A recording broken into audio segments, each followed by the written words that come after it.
How has it been for you guys? Have you been trading the dip? Have you been buying the dip? Have you been staying put where you are? So today we're going to discuss our strategy, the coins that we're looking at, and some price points for Bitcoin. So stay tuned for more.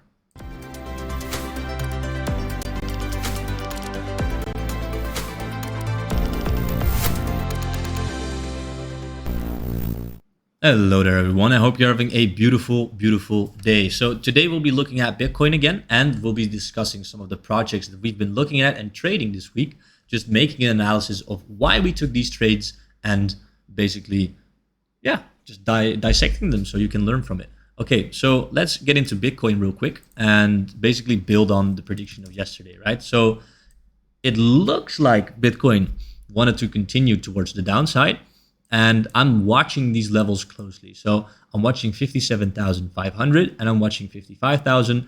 And then I'm also watching the 50K level, 50,860.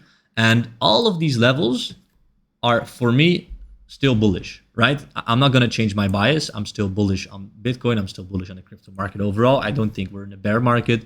I just think that we are having a correction right now. Now, it's beautiful to have timed this correction almost perfectly, right? With this top right here that we used to scale out. If you did not follow that scale out position, just check and see if you can learn from this specific position that we took right here, right? We basically scaled out of some of our positions, sold off some of our crypto, and now we have the opportunity to buy back at these lows again after having that big correction towards the downside. So right now, these are the levels I'm watching, these three. And you can see that overall, we're still in a very strong uptrend, right? If we would get back all the way towards this old resistance and then continue towards the upside, it would still be a very, very strong uptrend, right? So I am not scared at all. I am just, loving this dip so far, and I'm buying these areas. I'm trying to scale in back into some positions again. So if we are really going to hold this level, I'm not sure, but we do have some rejection here, right? So whenever you see rejection towards areas like this, it is always wise to just, especially if you scaled out in a position like this, and then you have a discount basically of 12%. Well, towards the altcoins, it's more like 20, 25%. So I'm always looking to buy at these lows, if it is even to trade this range, right? So basically, I'm trying to increase my coin positions over here as well, because if you measure this range, it's like 5%. So that means that for altcoins, it's around 8, 9%. And you have the opportunity to buy the lows of the range and basically trade this range until it either continues towards the downside or the trend reverses. So like, just look at this, right? If you are very, very simply just looking at this price action right here, then whenever you buy at these lows, you get a big gain, right? And if you sell at these highs, if there's resistance, you get a big gain. You can even increase your position in this range over here. So I love trading these ranges, and I love increasing my coin positions in the meantime. So that's basically my philosophy when trading ranges. And almost always after a dip, you will see a range and you have the opportunity to do this, right? So it is definitely a strategy that you want to be adding to your arsenal as a trader, basically because you are trading ranges a lot of the time, right? Okay, so that's basically my outlook for Bitcoin. I have some price targets right here that I just mentioned for you guys: 57,500, 55K, and 50K.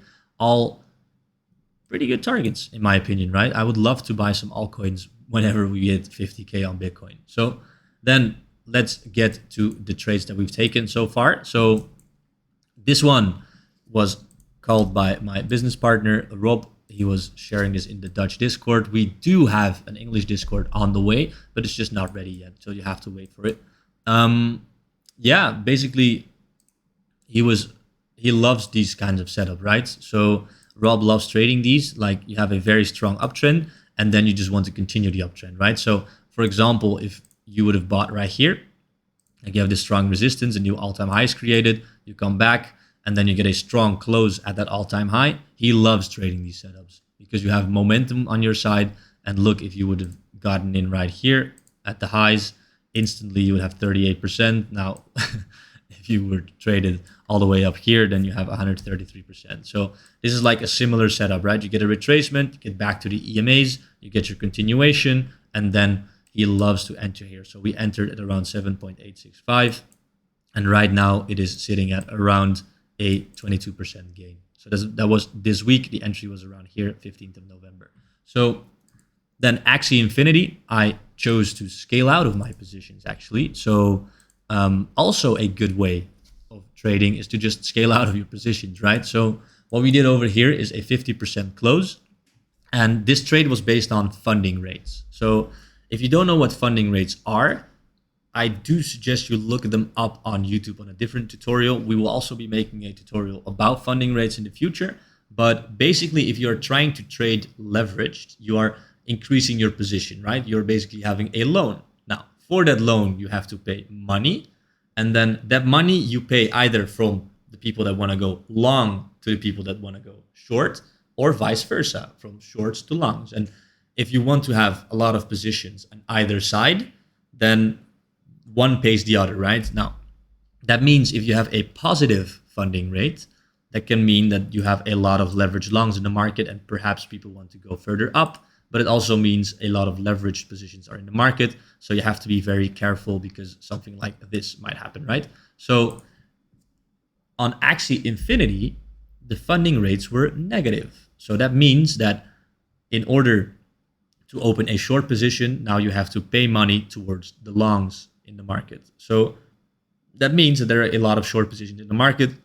And sometimes I like to close my trades based on information like that as well. So what did I do? I did a 50% close, and then I put my stop loss or break even, and it got stopped out there. So we just secured some profits over there. Okay, that was my strategy for Axie Infinity. Then we have RUNE, basically just buying the dip, entry 1, entry 2, a little bit underwater right now. So we're a little bit down, like 0.5%, but we managed to scale out over here. I'm bullish as hell on the long term on RUNE, so I don't really mind buying these lows and then getting a retracement, especially not because I've scaled out over here, right? So I only added a little bit of my position. I still have some cash, whether we break.